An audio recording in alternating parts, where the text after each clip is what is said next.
For anyone that can't hear me, hello, hello. We'll start very soon. Once the ads are over, I'll get rolling.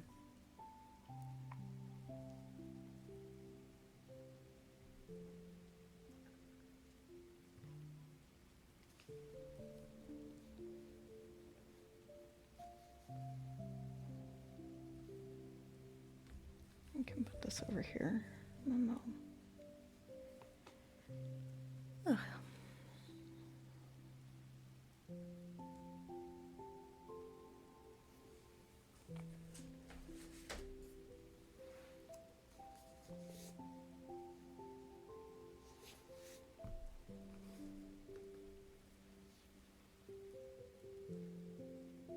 Hello, Snow.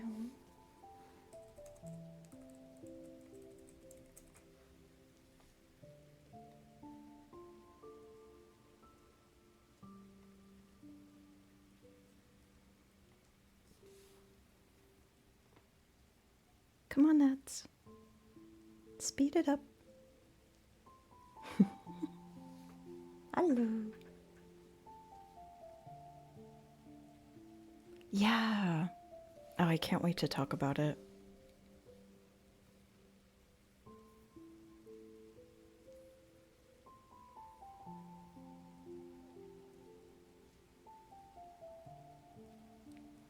Just waiting for these stinky ads to be done. We'll do a little bit of housekeeping up at the top. And then, yeah, we'll get into it. Do, do, do, do, do, do, do, do, do, do, do.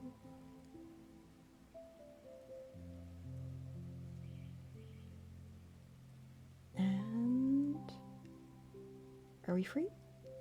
We're free! Hi, everyone. Welcome on back to the cafe. It's always good to see you. I very much wanted to start doing a regular stream schedule on Monday, thinking, oh, Monday.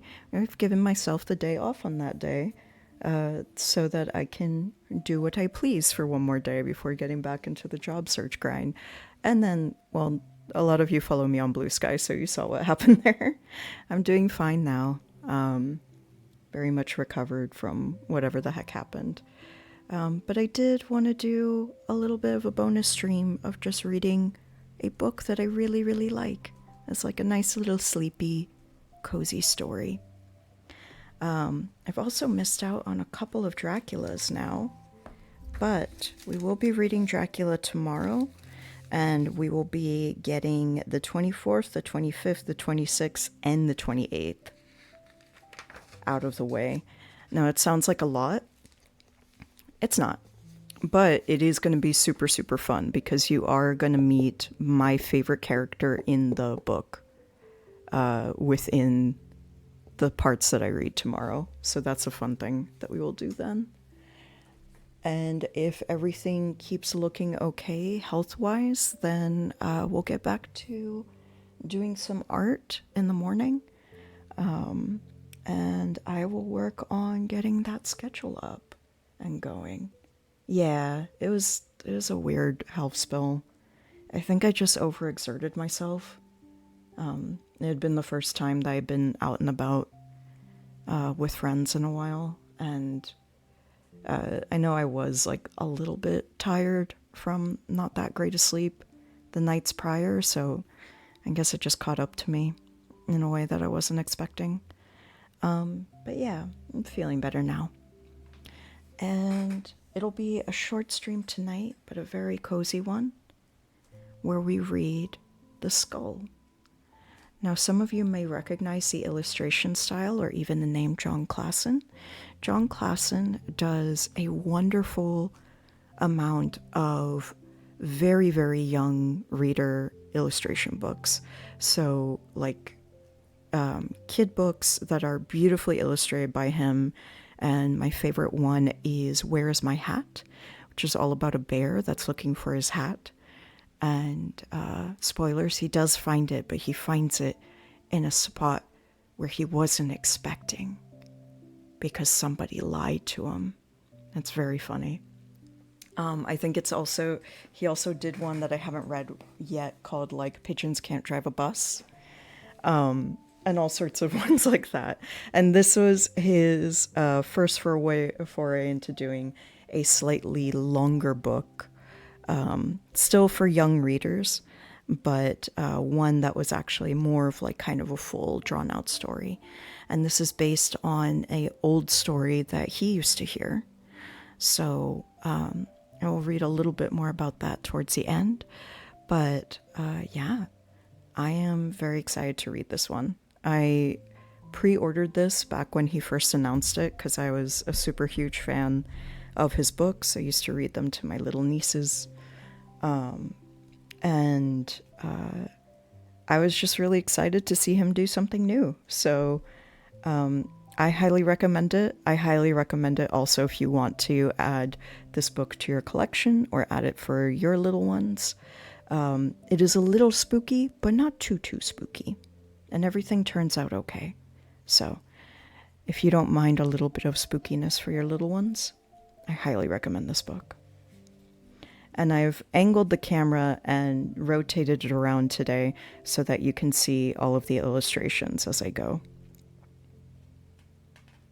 But this is an old story about a girl named Ottila who runs away.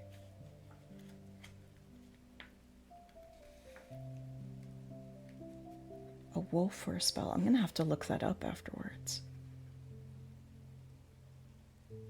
That sounds really cute, though. One night, in the middle of the night, while everyone else was asleep, Ottila finally ran away.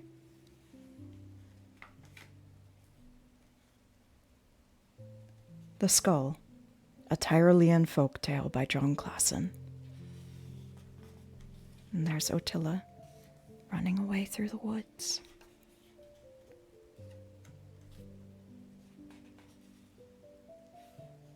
Part 1. Ottila ran and ran.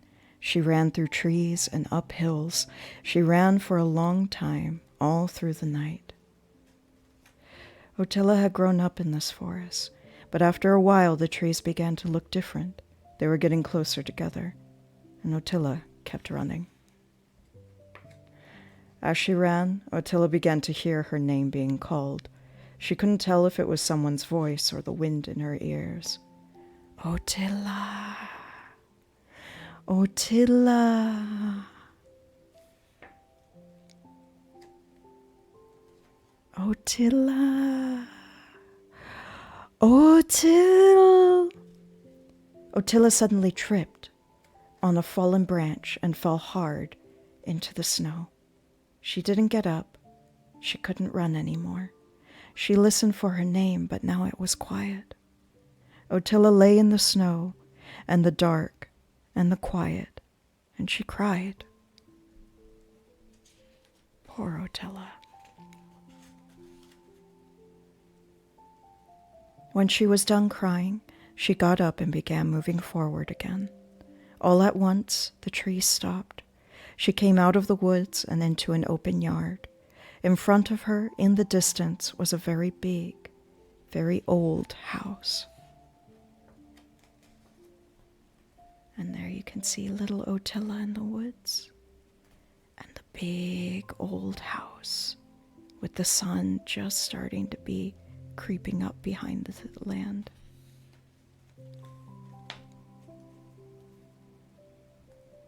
Ottila went up to the house.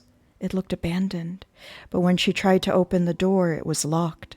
She knocked loudly to see if anyone was inside, but nobody came to the door. "Hello?" she called out. "Hello," someone answered. Ottila looked up to where the voice had come from. In a window above the door, she saw a skull looking at her.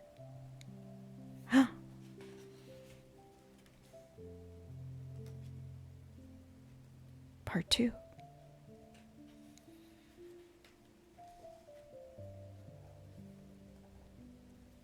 There's the skull. The skull moved himself a little so he could see better. "Hello," he said again. "Hello," said Ottila. "My name is Ottila. I ran away, and I need a place to hide and rest." The skull was quiet for a moment. Then he said, "I will come down and let you in, but only if you promise to carry me once I do. I am just a skull, and rolling around is difficult for me." Ottila was quiet for a moment, and then she said, "All right." The skull left the window, and Ottila waited outside the door. She waited for a long time. It was very quiet.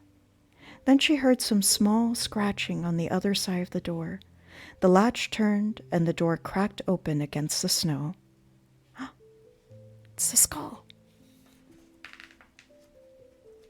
The skull pushed the door, and it pushed it open a little wider. "Thank you," said Ottila. "You're welcome," said the skull. Ottila picked him up. She had never picked up a skull before. "Come in," said the skull. "I will show you the house." "All right," said Ottila.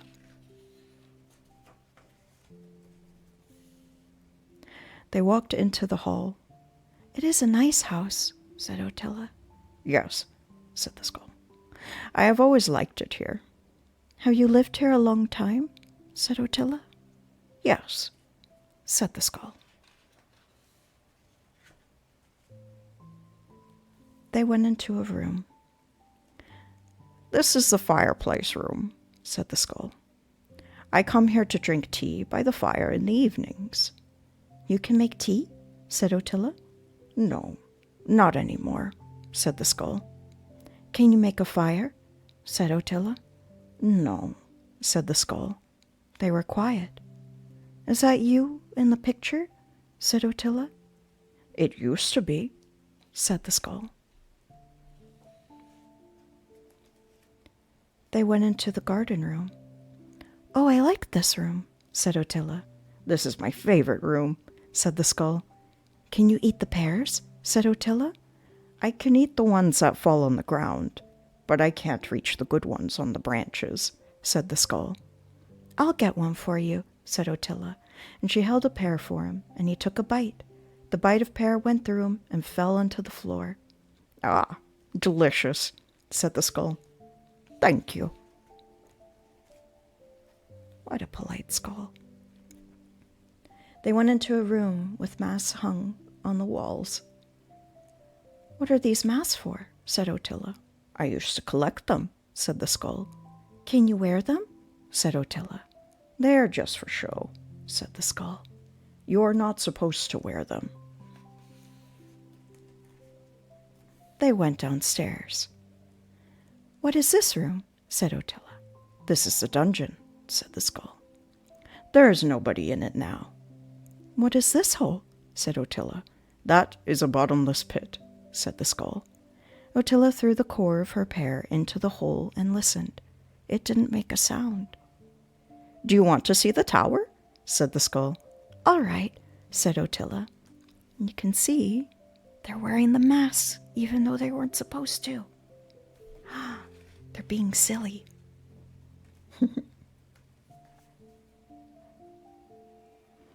They climbed the steps up the tower. "Does anyone else know about this house?" said Ottila. "No," said the skull. "You are the first person to find it in a very long time." They got to the top and walked out onto the balcony. "You can see everything from here," said the skull. "It's beautiful," said Ottila.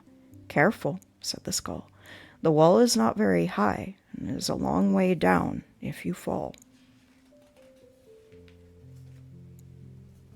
They looked out over the forest. "You said you ran away," said the skull. "Yes," said Ottila. "You don't want them to find you?" "No," said Ottila. "I don't." The skull waited to see if she wanted to say any more, but she didn't. "All right," said the skull. Then he said, "There's a big room I haven't shown you." "How big?" said Ottila. "This is the biggest room I've ever seen," said Ottila. "This is the ballroom," said the skull. "It was for dancing. There were lots of dances here." "I went to a dance once," said Ottila, "but it was not in a room like this. I did like the dancing, though." "I love dancing," said the skull.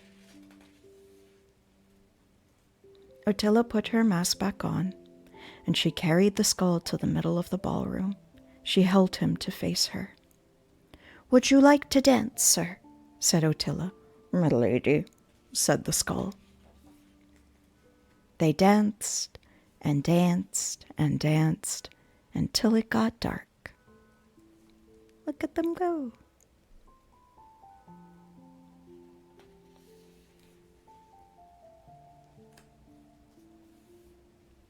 Part 3.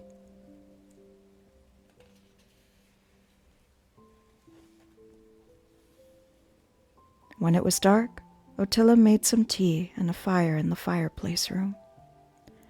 "Would you please give me some tea?" said the skull. Ottila took a teacup and poured the tea through his mouth and onto the chair. "Ah, nice and warm," said the skull. "Thank you."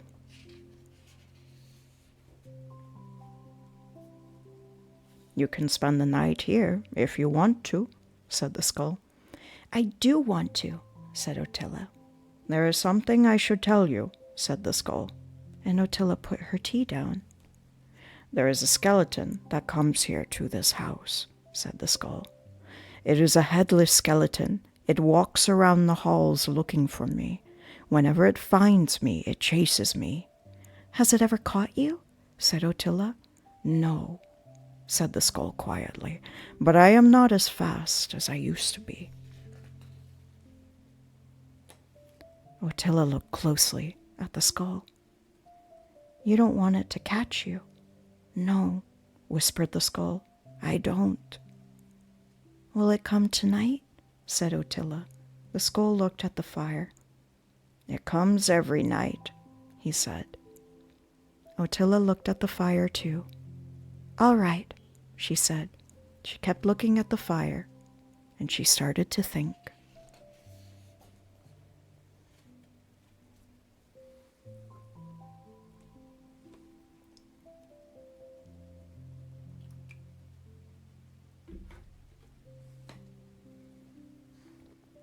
Just like Robin Ghost.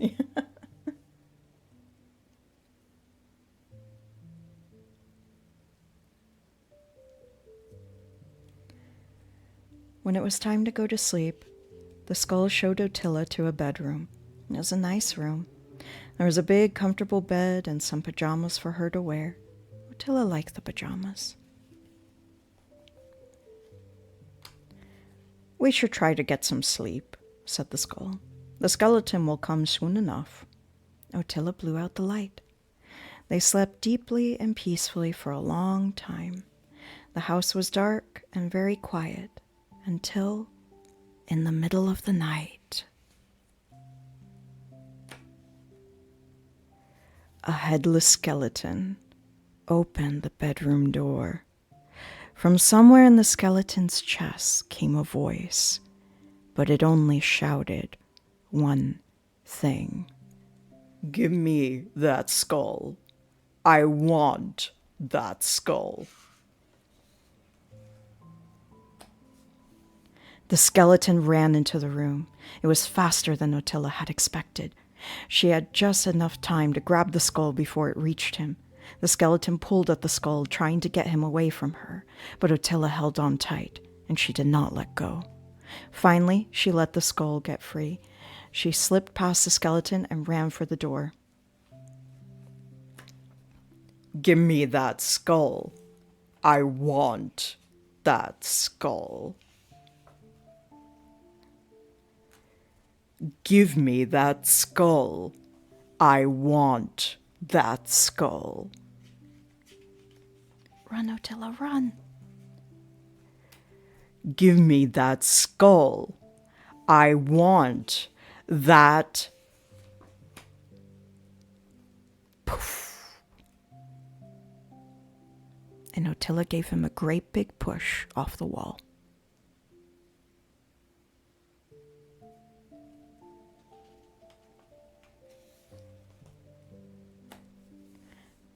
They watched the skeleton fall into the dark until they heard it land, the sound of bones hitting the ground. They listened some more, but they did not hear anything after that. All right, said Ottila. Time for bed.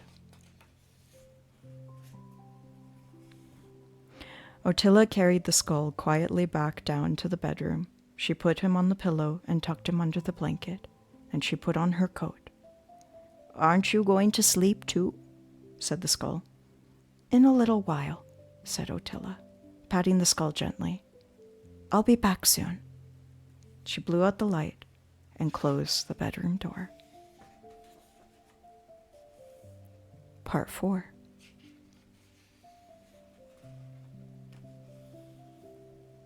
Ottila went to the kitchen and found a bucket, a kettle with tea leaves, a teacup, and a rolling pin. Then she went out into the night and climbed down, slowly and carefully, to where the skeleton had fallen. You can see all the bones in the snow. When she got to the bottom, she found the skeleton's bones scattered everywhere. She gathered them into the bucket. She found every single one. Ottila carried the bucket of bones to a rock. She took a bone out of the bucket and put it on the rock. Then she took out the rolling pin, held it over her head, and smashed the bone. She smashed it over and over into smaller and smaller pieces until the pieces were as small as they could get. Then she took out another bone and she did it again. And she did it to all of them.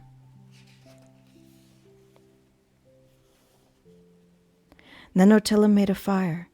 She made it huge and hot. She melted some snow in the kettle with the tea leaves and made tea over the fire.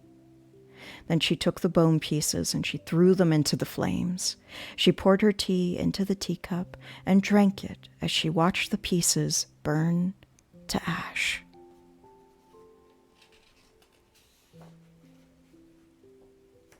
Ottila is hardcore. When the fire was over, she gathered the ashes into the bucket and carried it back up the hill, back up to the house, and she went down to the dungeon and dropped the whole bucket into the bottomless pit. She watched it fall into the dark and listened, but it did not make a sound. Then she climbed back upstairs and went to bed. Back to bed with her new friend.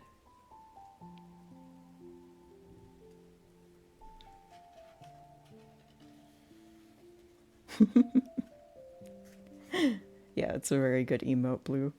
She whacked it. Part 5. In the morning, Ottila and the skull had breakfast. Ottila made tea and picked some pears from the branches. I'm sorry last night was so frightening, said the skull. Ottila smiled and patted the skull. It's over now, she said. Thank you for helping me, said the skull. You're welcome, said Ottila. I wonder if the skeleton will ever come back, said the skull. Ottila cut a piece of pear. It won't, she said. The skull looked out the window. It's a nice day outside, he said. Do you want to go for a walk? They went for a walk, and it was a nice day outside. You can see Ottila bringing him along on a little sled. Ottila stopped and gave the skull a bite of pear. It went through him and fell onto the sled. "Thank you," said the skull. He took another bite. "You know," he said, chewing the pear, "you could stay here with me if you want." "Do you want me to stay?" said Otilla. "Yes," said the skull. "I do."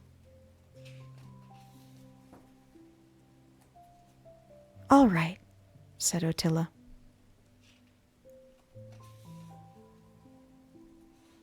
The end.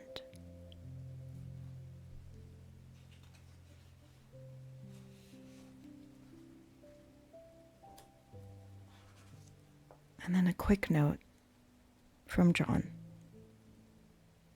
I found this story in a library in Alaska. I was there to do a presentation at the library, and I was looking at books on the shelf before it started.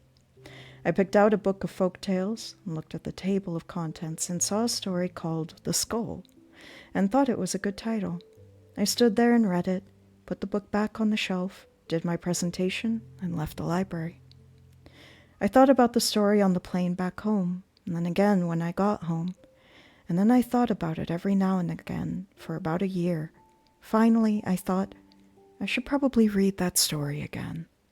I couldn't remember the name of the book it had been in, so I wrote to the library in Alaska and told them about the skull story, and somehow they found the book and sent me the name. Librarians are really good at that. But when I sat down and read the story again, I was surprised. It wasn't the story I remembered. In the year in between, my brain had changed it without telling me.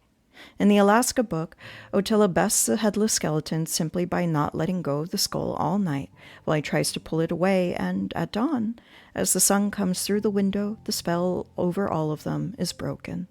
The skeleton vanishes, and the skull turns into a beautiful lady in white. The castle is filled with nice things and children to play with, and the lady in white gives all of this to Otilla, and then she also vanishes. I didn't remember any of that. My brain had changed the ending a lot. It had changed it more or less to the ending in the book you are holding. I liked my brain's new version. This is a very interesting thing that our brains do to stories. If you read this book once and put it back on the shelf, and a year from now someone asks you how the story went, the same thing will happen. Your brain will change it. You will tell them a story that is a little different, maybe in a way your brain likes better. I like folk tales because that is what is supposed to happen to them. They are supposed to be changed by who is telling them, and you never find them the same way twice. I hope you liked my brain's version.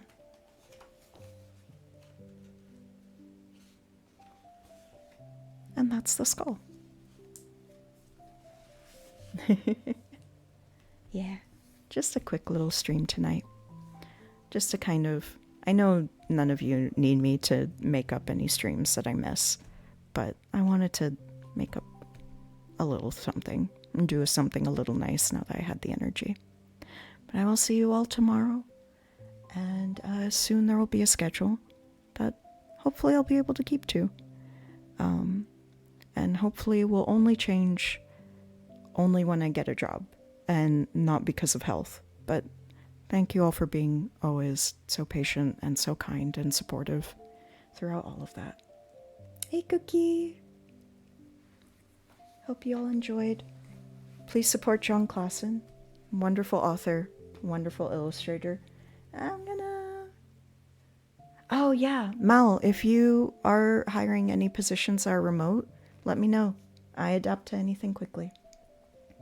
But yeah, thank you everyone. I am gonna see where I can drop you off. And go ahead and share the love. Let's go to see Korhawk. Korhawk had a affiliate anniversary yesterday and has a cool new model that you all should look at if you haven't seen it yet. So yeah, let's go see Korhawk. I always like seeing Kor. Let's go. Wait a minute, I see hands. Whoa, real Kor hands.